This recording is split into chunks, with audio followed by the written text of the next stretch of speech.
अल्हम्दुलिल्लाह मैं भी बिल्कुल ठीक हूँ। और आज का जो हमारा टॉपिक है this is chapter number 3 absorption of water. आपका जो प्लांट बॉटनी है बीएससी पेपर डी में से टॉपिक है। चैप्टर 3 स्टार्ट हो चुका है हमारा और इसमें छोटे छोटे चैप्टर्स हैं, ज़्यादा लेंथी चैप्टर्स नहीं है, तो हम टाइम वेस्ट के बगैर अपने टॉपिक्स को स्टार्ट करते हैं। एब्जॉर्प्शन ऑफ वाटर यानी हमने देखना है कि वाटर की जो है वो किस तरह से एब्जॉर्प्शन होती है डिफरेंट प्लांट के पार्ट्स में, रूट्स में हो, स्टेम में हो, फिर एब्जॉर्ब कैसे होता है, मूव कैसे होता है। तो इस तरह की चीज़ें जो हम इस चैप्टर में स्टार्ट करेंगे, पढ़ेंगे उसको अच्छे तरीके से। So let's get started. अब सबसे पहले हमारे पास क्या है, soil is the medium of growth from the plants and the plants are anchored in the soil. हमें पता है कि सॉइल एक मीडियम ऑफ ग्रोथ है प्लांट के लिए और वो एंकर होते हैं प्लांट जो है वो सॉइल में थ्रू द रूट्स के जरिए वो खड़े होते हैं। Similarly a large amount of the water are continuously required by a plant. और हमें पता है कि प्लांट को ग्रो करने के लिए पानी की एक ज़्यादा तादाद की मिकदार की ज़रूरत होती है during its life cycle and the water is largely absorbed from by the soil by plants through their roots. उसकी रूट्स के ज़रिए जो है वाटर उस प्लांट्स के अंदर पहुँचता है, ठीक है। और इसका जो मैकेनिज्म है वो भी हम नेक्स्ट लेक्चर्स में देखते रहेंगे।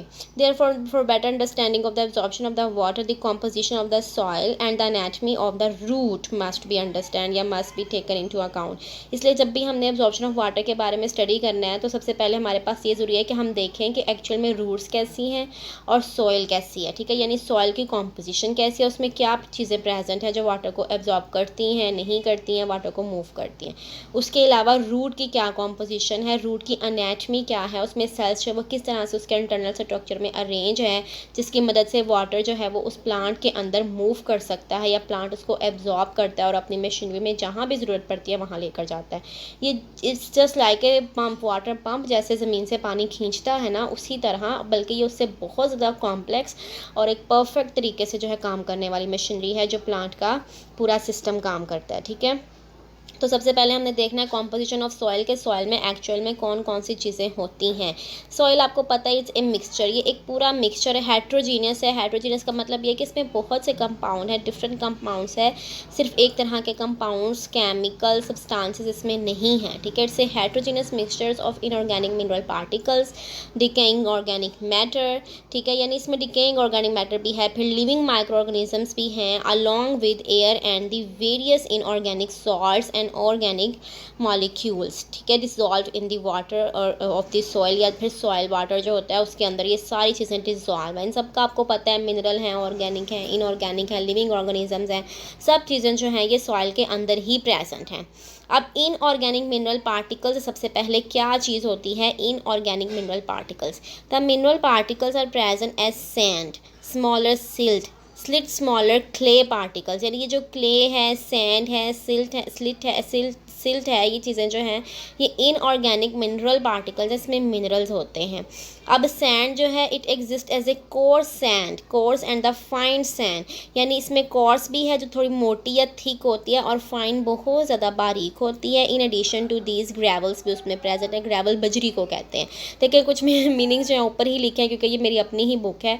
And they are also found, और ये यहाँ पे जो है ये ग्रेवल्स के पार्टिकल्स भी प्रेजेंट होते हैं। इवन एमएससी में मुझे याद है हम लोगों ने रिसर्च की थी तो हमने ग्रेवल्स के अंदर प्लांट्स को ग्रो करवाया था और हमने वाइट ग्रेवल और ब्लैक ग्रेवल ली थी। ब्लैक ग्रेवल आपको पता है काली बजरी होती है जिसका कलर थोड़ा डार्क होता है, वाइट बिल्कुल वाइट कलर की होती है और एक ग्रेइश सी भी होती है दरमियानी सी। तो इस तरह हमने ग्रेवल्स के जो है वो डिफरेंट उसमें प्लांट को ग्रो करवाया और चेक किया कि उसमें किस तरह का मटेरियल है, फिर सैंड में अलग से ग्रो करवाया, सॉइल में अलग से। तो इस तरह क्योंकि सॉइल एक मीडियम ग्रोथ मीडियम है प्लांट के लिए, तो उसके लिए बहुत ज़्यादा ज़रूरी है कि वो किस तरह की सॉइल उसको हम दे रहे हैं प्लांट को ग्रो करने के लिए। एंड दीज सॉइल पार्टिकल्स, ये जो सॉइल के तमाम पार्टिकल हैं, they are known as the soil fractions. इसको हम सॉइल फ्रैक्शंस और सेपरेट्स कहते हैं, यानी सॉइल सेपरेट्स या soil fraction. And the soil particles are classified on the basis of their, उनके डिफरेंट साइजेस की बेसिस पे उनको डिफाइन किया गया, डिफरेंट क्लासीफाई किया गया है। A soil has a specific distribution of the particle size, specific distribution है साइज़ की सॉइल के पार्टिकल में। अगर सॉइल के जो पार्टिकल हैं टेक्सचर है, the texture refers to the size of the particles that make a soil, यानी जो सॉइल में पार्टिकल्स हैं उनके साइज़ की बेस पे उसको जो है वो डिफ्रेंशिएट किया गया कि ये कौन से पार्टिकल हैं। सैंड बहुत बारीक होगी, सिल्ट उससे मोटी, क्ले उससे थोड़ी सी मोटी, तो सारी डिटेल हम इसकी देख लेते हैं। और इसके अलावा ये है कि इसमें जो टेक्सचर है, टेक्सचर भी उसी पे डिपेंड करता है कि सॉइल का टेक्सचर क्या है। हमें तब भी पता चलेगा जब हमें पता है कि उसमें सॉइल कितनी है, सैंड कितनी है, सिल्ट कितनी है, क्ले कितनी है, तो हम बता सकेंगे इसका टेक्सचर किस तरह का है। इसके अलावा यहाँ पे आप देखें define soil and soil texture को डिफाइन करें, ये प्रैक्टिकल में क्वेश्चंस पूछ लिया जाते हैं। तो ये कुछ मेरी बुक से ही आपको कंटेंट साथ साथ नज़र आएगा जो मैंने लिखा हुआ है, क्योंकि ये चीज़ें होती हैं साथ ही आप लिखते हो तो आपकी नज़र पड़ती रहती है और आपको याद रहता है कि क्या चीज़ है। उसके अलावा practically all the soils are the mixtures of the sand, silt and clay. हमें पता है कि ये 3 चीज़ें सॉइल के मिक्सचर में होंगी। And soils with about 10 to 25% clay, अगर उसमें 10 to 25% क्ले है and rest is about other equal particles of the sand and silt are called the loams. इनको लूम्स कहते हैं, जिसमें तकरीबन 10 से 25% तक क्ले के पार्टिकल्स हों। बाकी चाहे उसमें सैंड और सिल्ट उनका एक मिक्सचर हो 75% और 25% क्ले हो, उसको हम लूम्स कहते हैं। And the percentage of the sand is more, अगर परसेंटेज ऑफ द सैंड जो है वो मोर है in the loam, then the loam is called the sandy loam. अगर सैंड की परसेंटेज थोड़ी ज़्यादा हो जाएगी, उसको हम सैंडी लॉम का नाम देंगे। And more clay particles are present than the sand, अगर नॉर्मल में क्ले के पार्टिकल से ज़्यादा होगा तो the loam will also they are also called the clayey loam, उसको हम क्लेई लूम का नाम दे देंगे। And the soil with more clay particle is called the clayey soils या क्ले सॉइल्स, उसको कहते हैं जिसमें क्ले के पार्टिकल्स बहुत ज़्यादा, जिसको आप चिकनी मिट्टी कहते हैं उसको हम क्लेई लूम कहते हैं या क्लेई सॉइल कहते हैं। And the clay particles are colloidal, आपको पता है इनकी जो एक शेप है वो कोलाइडल इन नेचर होते हैं। And can be the most and can hold the most of the water, इसमें पानी बहुत ज़्यादा ठहर जाता है। And there is less air spaces, उसमें पानी की एयर स्पेसेस जो हैं वो बहुत कम होती हैं between the particles. And soil soil lack the oxygen necessary for the root respiration, और इस तरह के सॉइल्स में फिर ऑक्सीजन कम होगी। आपने देखा होगा ये जो दलदली से इलाके होते हैं, मार्शेस वगैरह होती हैं, वहाँ पे क्ले जो परसेंटेज है वो ज़्यादा होती है। फिर उसका यही नुकसान होता है कि वहाँ पे एयर स्पेसेस दरमियान में नहीं होती, तो प्लांट जब वो रेस्पायर नहीं कर पाता, सांस नहीं लेता, ऑक्सीजन की कंसनट्रेशन उसमें कम हो जाती है, तो इसलिए वहाँ पे प्लांट ग्रो भी नहीं कर पाते हैं। ठीक है। एंड सिमिलरली द रूट, जो रूट है इसमें भी अगर हमारे पास पेनिट्रेशन होगी, it's restricted in the clayey loams, उसमें रूट भी नहीं जा सकेगी क्योंकि वो जुड़ी हुई होती है ना बिल्कुल साथ में, दरमियान में बहुत कम स्पेसेस होती हैं। So but the clay particles prove sides for the absorption of the ions, लेकिन ये कि जो क्ले पार्टिकल्स होते हैं उनके ऊपर आयन की एब्जॉर्प्शन अच्छे तरीके से हो जाती है प्रेजेंट द सॉइल सोल्यूशन, जो भी सॉइल के सोल्यूशन के अंदर होगा तो उसमें आयंस वगैरह की एब्जॉर्प्शन अच्छी से होगी, लेकिन रूट वगैरह की मूवमेंट उसमें अंदर पेनिट्रेशन और वाटर की मूवमेंट क्लेई लूम्स के केस में थोड़ी मुश्किल हो जाती है। ठीक है। उसके अलावा हमारे पास जो नेक्स्ट अगर हम देखें तो यहाँ पे आते हैं हमारे पास स्लिट के पार्टिकल्स या सिल्ट के पार्टिकल्स। सिल्ट के पार्टिकल्स क्या हैं, ये क्ले से थोड़े छोटे होते हैं। दे आर आल्सो कोलाइडर, ये भी कोलाइडर है इन नेचर में। And do not absorb water, इसके ऊपर पानी ज़्यादा एब्जॉर्ब नहीं करता, but act as the capillaries, लेकिन ये जो है कैपिलरीज के तौर पर एक्ट करते हैं सॉइल में, क्योंकि ये थोड़े बारीक होते हैं, इसमें एयर स्पेसेस भी थोड़ी कम होती हैं। And water is help along the capillaries, और वाटर इन्हीं कैपिलरीज में आराम से जो है वो चल पड़ता है या उसमें उसको रास्ता मिल जाता है। And becomes available to the roots, और रूट्स ऑफ प्लांट्स को आसानी से मिल भी जाता है for absorption. And the silt particles, और ये जो सैंड के पार्टिकल्स हैं, सैंड पार्टिकल्स आर पोरस, आपको पता है सैंड पार्टिकल्स में सबसे ज़्यादा स्पेसेस होती हैं, पोरस होते हैं, therefore roots can pore open, आसानी से जो है रूट्स उसमें पेनिट्रेट भी कर सकती हैं वेरी इजीली। ठीक है। और उसमें जो है वो फिर किसी भी तरह की उसको रेस्ट्रिक्शन का सामना नहीं करना पड़ेगा। एंड अपटेनिंग द सैंड जो है वाटर, सॉइल का वाटर आसानी से वो एब्जॉर्ब भी कर लेते हैं जो सैंड के पार्टिकल्स होते हैं। और जो हमारे पास सैंडी लूम होती है, सैंडी लूम ये ज़्यादातर यानी इसमें, क्योंकि आपको पता है कि अगर सैंडी लूम और क्लेई लूम हो, इन दोनों they are consider to be the best soils, ये बहुत ज़्यादा अच्छी जो है वो समझी जाती हैं for the growth of the plants, क्योंकि सैंडी में हवा अच्छी तरीके से गुजर जाती है इस वजह से। एंड द एग्रीकल्चर पर्पसेस के लिए भी इनको आसानी से यूज़ किया जा सकता है। This soils hold adequate water, और ये अच्छी खासी अमाउंट पानी की जो है वो अब्जॉर्ब कर लेते हैं फॉर सफिशिएंट स्पेस इसमें होने की वजह से। And they are easily penetration in the roots, और रूट्स की भी पेनिट्रेशन इस तरह के मटेरियल्स में सैंडी या क्लेई लूम में जो है वो ज़्यादा होती है। क्लेई सॉइल नहीं, क्लेई लूम की बात करें, क्योंकि क्लेई लूम में सैंड भी साथ में होगी, जबकि जो क्लेई सॉइल है उसमें सिर्फ और सिर्फ क्ले या ज़्यादा से ज़्यादा क्ले होती है, इसलिए वो बेस्ट नहीं है। इस चीज़ को आपने याद रखना है, हम क्लेई लूम की बात करें, क्लेई सॉइल की बात नहीं कर रहे। और सैंडी लूम, ये दोनों बेस्ट हैं। उसके अलावा हमारे अच्छा इनऑर्गेनिक मटेरियल हमने पढ़ लिए। दूसरी पॉइंट जो इसमें आएगा वो आएगा ऑर्गेनिक मैटर जो है सॉइल के अंदर वो कौन सा होगा।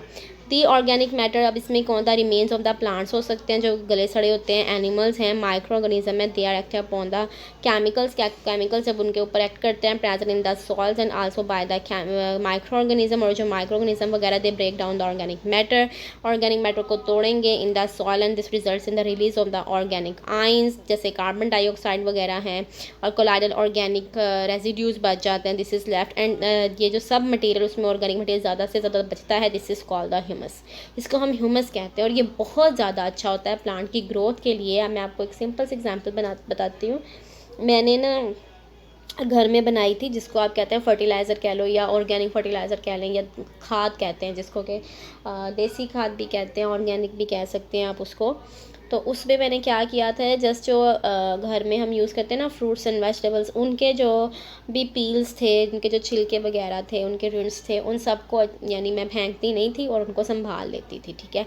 अब उसको क्या करती थी, उसको धूप वगैरह में रख के अच्छे तरीके से उनको, यानी कि वो ख़राब हो जाए, वो गल सड़ जाएँ, और साथ में उसमें मिट्टी डाल दी, रेत थोड़ी सी डाल दी, इस तरह से उसमें पानी थोड़ा सा साथ साथ देते रहना। तो वो इस तरह इस हद तक उसको बार बार धूप में रख के तो आसानी से जो है वो उसको वो एक मिक्सचर सा बन जाता था। लेकिन उसके अंदर क्योंकि वाटर का सारा वाटर भी आ जाएगा और साथ में ऑर्गेनिक जो फ्रूट्स एंड वेजिटेबल्स हैं उनका कंटेंट आएगा, माइक्रो ऑर्गेनिज्म उसके ऊपर एक्ट करेंगे, तो वो एक ह्यूमस बन जाता है जिसमें न्यूट्रिशन वैल्यू बहुत ज़्यादा होती है, बहुत ही ज़्यादा।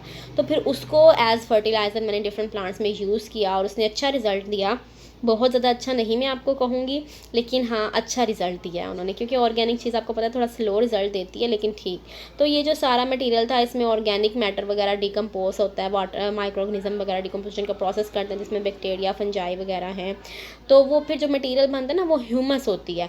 तो फिर वो उस ह्यूमस को वो भी सॉइल में साथ साथ हल होती रहती है। जैसे समटाइम्स हम ऐसे करते हैं कि पत्ते वगैरह तोड़ के पौधों में डाल देते हैं, करते हैं ना, आपने कभी देखा होगा माली बागात वगैरह में ऐसे करते हैं, जो गले सड़े पत्ते वगैरह होते हैं उनको और क्रश करके तो वो उसमें डाल देते हैं, जो भी प्लांट्स वगैरह होते हैं सॉइल में डाल के उसकी गोडी करके उसके अंदर सारा डाल देते हैं ताकि उसको इसका भी न्यूट्रिशन वैल्यू जो वो मिल सके।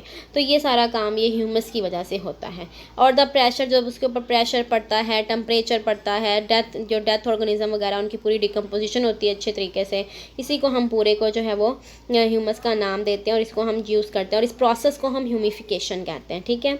और humus consist of the largely, इसमें जो सारी चीज़ें होंगी, डार्क ब्राउन ऑर्गेनिक मैटर इसमें होता है, क्योंकि सारी चीज़ें जो गली सड़ी होती हैं वही इसमें आती हैं।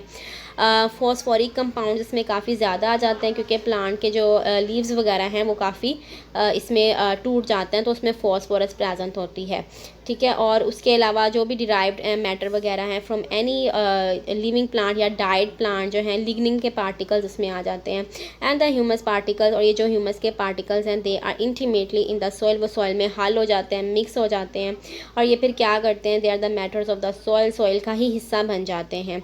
And the humus particles are colloidal particles, और आपको पता है ये कोलाइडल होंगे, थोड़े बड़े बड़े और वो ज़्यादा फाइन पाउडर नहीं होता।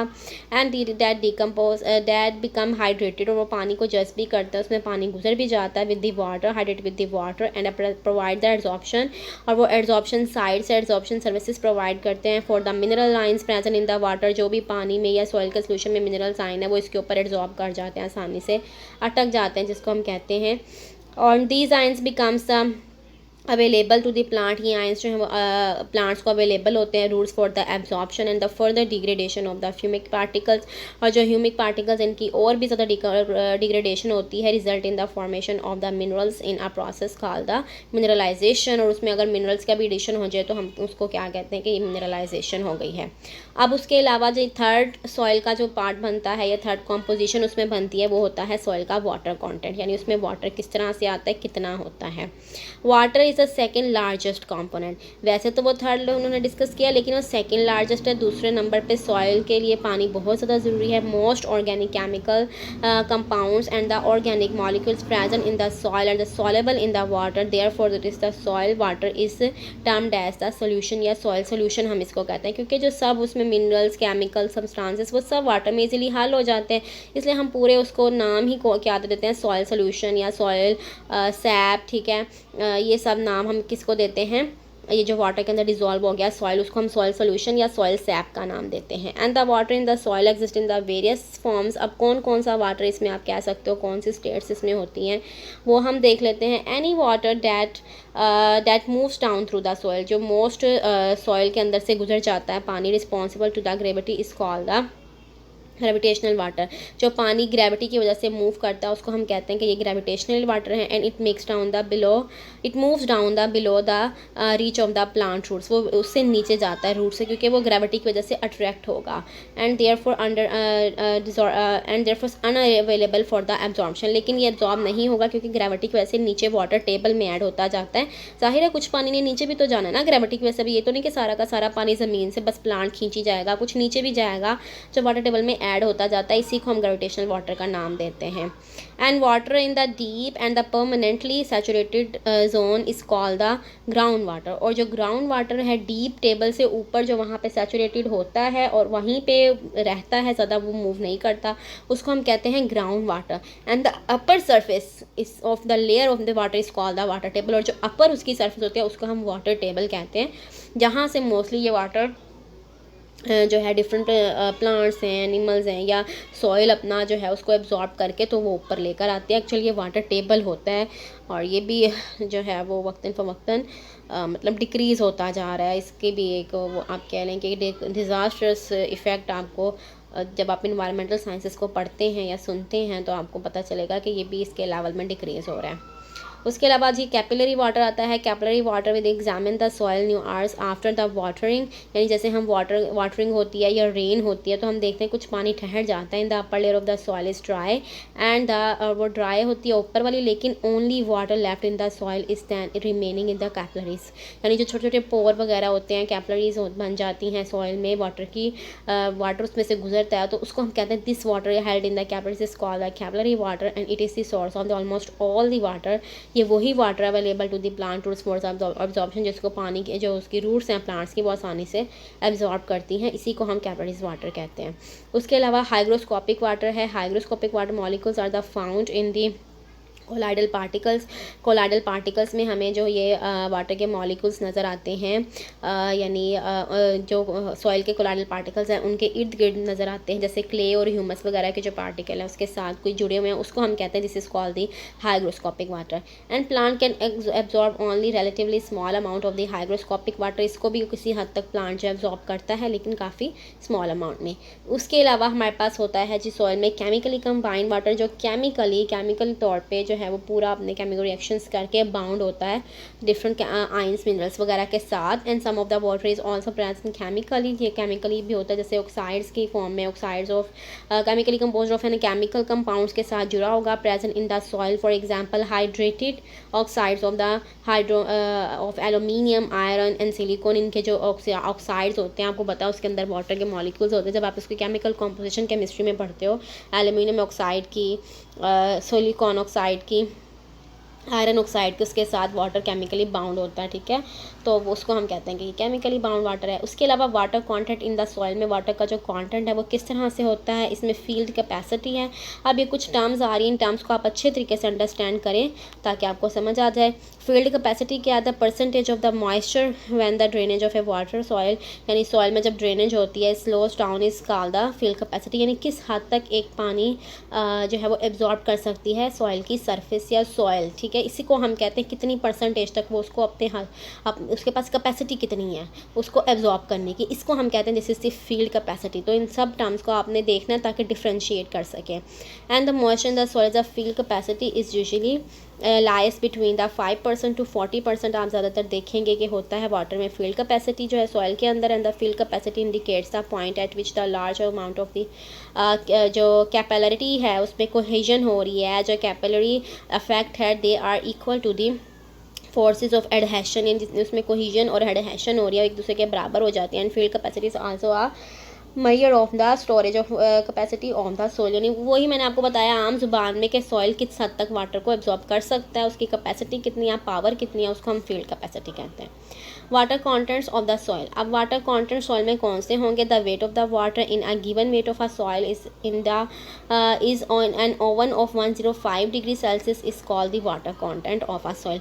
यानी आपने एक वाटर, अगर आपने सॉइल की एक वो कह लो एक मुट्ठी, आपने मुट्ठी भर सॉइल ली है, उसको आपने ओवन में रखा है, 105 डिग्री पे टेम्परेचर उसका दिया, और आपने उसमें चेक किया कि वो उसमें वाटर का यानी वाटर की कंसनट्रेशन उतने पार्ट में सॉइल में कितनी है, तो वो जो वाटर की कंसनट्रेशन होगी it will be the water content of the soil. It is expressed in the means of only 40 gram, यानी उसको हम percentage of the dry weight की फॉर्म में उसको मेजर करते हैं। फॉर एग्जांपल अगर हमने एक सैंपल लिया है, वेट 60 ग्राम्स ऑफ वाटर हमने ले लिया मॉइस्ट सॉइल का, जब मॉइस्चर उसमें हमने देखा है द ओनली 40 ग्राम उसमें मॉइस्चर था वैन ओवर ड्राई, जब उसको और ज़्यादा खुश किया गया the moisture water is 20 to 40%, उसको मल्टीप्लाई कर दिया 100 से, यानी उसका ड्राई कंटेंट के साथ जब मल्टीप्लाई किया तो 50% उसमें वाटर कंटेंट बना। इस चीज़ की समझ आइए हमने क्या किया, यानी 20 था ना, 20 को डिवाइड कर दिया 40 पे टोटल और मल्टीप्लाई कर दिया 100, मतलब 50% उसमें वाटर कंटेंट था। ठीक है, उसके अलावा होता है परमानेंट विल्टिंग परसेंटेज। अब आप देख लो खुद ही, परमानेंट विल्टिंग उसके नाम से पता चला है कि जिस टाइम पे विल्ट कर रहा है प्लांट, बिल्कुल मुरझा रहा है, उस टाइम पे वाटर क्या क्या होगा? The amount of the capillary water reduced, found ज़ाहिरा कम हो जाते हैं, when it is removed from the soil by the evaporation and the absorption by the plant root. जैसे ही पानी ने प्लांट ने सॉइल में से पानी को एब्जॉर्ब कर लिया या इवेपोरेशन वगैरह हुई है, तो सॉइल में वाटर का कॉन्टेंट और ज़्यादा कम होता जाएगा, रिड्यूस होता जाएगा। And the water supply in the plant cells at that point it becomes sufficient and it become insufficient and the cells lose turgidity, और सेल अपनी जो है टर्जिडिटी को लॉस कर देते हैं, बिल्कुल वो क्या विल्ट करते हैं, मुरझा जाते हैं। तो उस टाइम पे जो वाटर का कंटेंट होगा at that point the amount of the water कह लो या परसेंटेज कह लो वाटर की, it is known as the permanent wilting water content. ठीक है, और इस प्रोसेस को हम विल्टिंग का नाम देते हैं। Earliest writing may be evident by only that during that process often part of the day, यानी during the part of the day, जैसे हम हॉटेस्ट पार्ट होते हैं डे के, but finally it becomes so complete, यानी इतना ये complete हो जाता है दैट द विल्टेड प्लांट्स जो हैं दे विल नॉट रिवाइव, वो दोबारा से अपनी कंडीशन में वापस भी नहीं आ सकते, उस टाइम होती है परमानेंट विल्टिंग। एक पॉइंट होता है कि जब विल्ट किया यानी वो मुरझाए हैं, लेकिन आप जैसे ही पानी देते हो वो दोबारा खड़े हो जाते हैं, वो विल्टिंग होती है। जबकि 100% जब विल्टिंग हो जाए, जैसे हॉटेस्ट डे का पार्ट होता है बहुत ही ज़्यादा और वो वापस में नहीं आ रहा, उसको हम 100% विल्टिंग कहते हैं, या फिर उसको हम परमानेंट विल्टिंग का नाम देते हैं। That wilted plant will not revive, इसको हम 100% विल्टिंग कहते हैं। 100% relative to the humidity and the transpiration उसमें ज़्यादा होगी, ये स्टॉप हो जाएगी, and this condition is called the permanent wilting, और इसको फिर हम नाम दे देंगे कि परमानेंट विल्टिंग होगी, क्योंकि उसमें ट्रांसपायरेशन वगैरह भी स्टॉप हो चुकी है, उसमें कोई भी ह्यूमिडिटी नहीं बची, मॉइस्चर नहीं बचा, तो उसको हम कहते हैं permanent wilting. And the percentage of the water that remains in the soil when the permanent wilting occur, यानी वही जैसे मैंने आपको बताया जब परमानेंट विल्टिंग होगी उस पॉइंट पे जो वाटर कोई थोड़ा सा कह लो उसके साथ लगा होता है, it is called the permanent wilting percentage of the water, या फिर इसको हम विल्टिंग कोएफिशिएंट भी कहते हैं। it varies from 1 to 15%, ज़ाहिर है इतना सही वो रह जाएगा 1 to 15% water, depending upon the texture of the soil का टेक्सचर कैसा है, अगर वो क्लेई वगैरह या दूसरी है तो उसको एब्जॉर्ब करके अपने अंदर बचा लेती हैं, अगर ज़्यादा ही सैंडी है तो उसमें से बिल्कुल ही वाटर जो है वो निकल जाएगा, यानी 1% या 2% रह जाएगा, जैसे हमने पढ़ी है उसकी range. And soil scientist agreed, वो इस चीज़ पे एग्री करते हैं that it consider that with the water potential of 1.5, अगर हम उसमें मेगा पास्कल जो है वो ऐड करते हैं तो it will be the permanent wilting point. अगर इतना उस पर प्रेशर प्रोवाइड कर दें या उसको दे दिया जाए पर एकड़ के हिसाब से, हमने ये MPa उसको दिया है मीटर पर एकड़, इतना अगर उसको हमने 1.5 तक उसको पोटेंशियल वाटर दिया था और बस इतना सा पानी आपको ने दे दिया उसको, 1 मीटर में तकरीबन 1 एकड़ में तकरीबन 1.5 मीटर तक सिर्फ आपने पानी उसको दिया, यानी 1 एकड़ में से सिर्फ 1.5 मीटर तक पानी, यानी इतनी उसमें कम कंसनट्रेशन है, तो ये विल्टिंग परसेंटेज होती है बहुत ज़्यादा थोड़ी। ठीक है, उसके अलावा हमारे पास लास्ट पे बचते हैं सॉइल एटमॉस्फेयर और सॉइल ऑर्गेनिज्म, चौथा और पांचवा पॉइंट। सॉइल एटमॉस्फेयर हमारे पास क्या होगी, वही जिसमें ऑक्सीजन कार्बन डाइऑक्साइड वगैरह कैसी है उसके अराउंड वो The gases confined to the soil pores in a given soil are referred to as a soil atmosphere. उसको हम soil atmosphere का नाम देते हैं, जो भी उसके इर्द गिर्द गैसेस होंगी and may pass consisting of the soil atmosphere are कौन सी हो सकते हैं? Oxygen, carbon dioxide, nitrogen and the carbon dioxide contents of the soil are several hundreds, इसमें हो सकता है उसकी concentration several hundred times higher than that of the normal carbon dioxide, जो है उसकी निस्बत जो एयर में कॉन्टेंट है वो इतना ज़्यादा हो सकता है carbon dioxide concentration in the atmosphere, यानी एटमॉस्फेयर की निस्बत जो है वो प्लांट में तकरीबन 100 टाइम्स से भी ज़्यादा होगा. And the content and the composition of the soil is determinated by the water content, क्योंकि इसको हम वाटर कंटेंट से ही ज़्यादा डिटर्मिन करते हैं. Bye the soil since occupied those of the pressure not filled with the water, तो हम क्या करते हैं कि दो सॉइल इनके पोर्शन वो वाटर से इतने वो जो है वो फिलअप भी नहीं होते, लेकिन हम वाटर कंटेंट की बेस पे सॉइल का कंटेंट देखते हैं. देयरफॉर पोरोसिटी जो है, पोरोसिटी ऑफ द सॉइल बहुत इंपॉर्टेंट है. Drain soils are poor in the air contents thus affected the growth of the plant and the soil. अगर बिल्कुल पोरोसिटी बहुत ज़्यादा होगी, उसमें पोर्स बहुत ज़्यादा, जैसे सैंडी सॉइल है उसमें ना पानी ठहर पाएगा ना ऑक्सीजन ठहरेगी, तो फिर उसका जो एटमॉस्फेयर का कॉन्टेंट है या सॉइल एटमॉस्फेयर है वो बहुत कम रह जाती है. ठीक है, उसके अलावा हमारे पास बचते हैं जी सॉयल ऑर्गेनिज्म. अब सॉयल ऑर्गेनिज्म कौन कौन से हो सकते हैं? डिफरेंट, ये जो माइक्रो ऑर्गेनिज्म वगैरह हैं वही सब सॉयल ऑर्गेनिज्म हैं. Soil accommodates a diverse population of the micro organism of the living organisms. उसमें हो सकते हैं बोथ, दोनों तरह के होंगे, animals and the plants. And the range of the size भी उसमें डिफरेंट हो सकती है, जैसे रॉडेंट्स वगैरह है जो कुतरने वाले जानवर होते हैं, ये चूहा वगैरह, ये इस तरह की चीज़ें जो कुतरते हैं, रॉडेंट्स उसमें आ सकते हैं. द लार्ज ट्रीज रूट्स भी हो सकती हैं. टू वर्म इंसेक्ट्स भी हो सकते हैं, वर्म्स हैं, इंसेक्ट्स हैं, सॉइल फंजाई, बैक्टीरिया, इस तरह के डिफरेंट वेराइटी उसमें जो है वो ऑर्गेनिज्म की है. And these organism influences the physical chemical, उसमें सारी, चाहे उसकी फिजिकल हेल्थ है, केमिकल हेल्थ है, बायोलॉजिकल हेल्थ है, प्रोसीजर्स हैं, प्रॉपर्टीज़ ऑफ द सॉइल, सबको वो अफेक्ट करेंगे. Insects and the earthworms helps in the physical break down of the plant residues, यानी जैसे बताया कि जो इंसेक्ट और अर्थवर्म्स हैं ये करेंगे फिजिकल, यानी उसको तोड़ देंगे, काट के मुंह से कह दें कि कटिंग कर देते हैं. जबकि जो फंजाई बैक्टीरिया वो उसकी केमिकल डिकम्पोजिशन कर देते हैं, उसके जो केमिकल्स हैं उनको ही तोड़ देते हैं, डेड ऑर्गेनिक मैटर और ह्यूमस बनाते हैं, form the humus. And the decomposition of the dead organic matter also results in the उसकी जो रिलीज ऑफ एसेंशियल न्यूट्रिएंट्स हैं वो उसमें से निकलता है और वो फिर प्लांट उसको एब्जॉर्ब कर सकता है. तो ये पूरा जो टॉपिक हमने पढ़ा है, ये हमने पढ़ा है पूरी सॉइल कॉम्पोजिशन. ठीक है, और उसके अलावा हम रूट्स और उसके एनाटमी को पढ़ेंगे. इंटरेस्टिंग टॉपिक होगा नेक्स्ट. तो ये था आज का टॉपिक. आई होप कि आपको लेक्चर पसंद आया हो. इतना ज़्यादा कॉम्प्लेक्स भी नहीं था, कुछ कम टर्म्स एंड डेफिनेशंस आज तक अगर आपने गौर से सुनी है, समझी हैं, रिपीट करके सुने बार बार, आपको समझ आ जाएगी. अपना बहुत ज़्यादा ख्याल रखें और मुझे दुआओं में याद रखें. अल्लाह हाफिज़, और चैनल को सब्सक्राइब करना मत भूलें.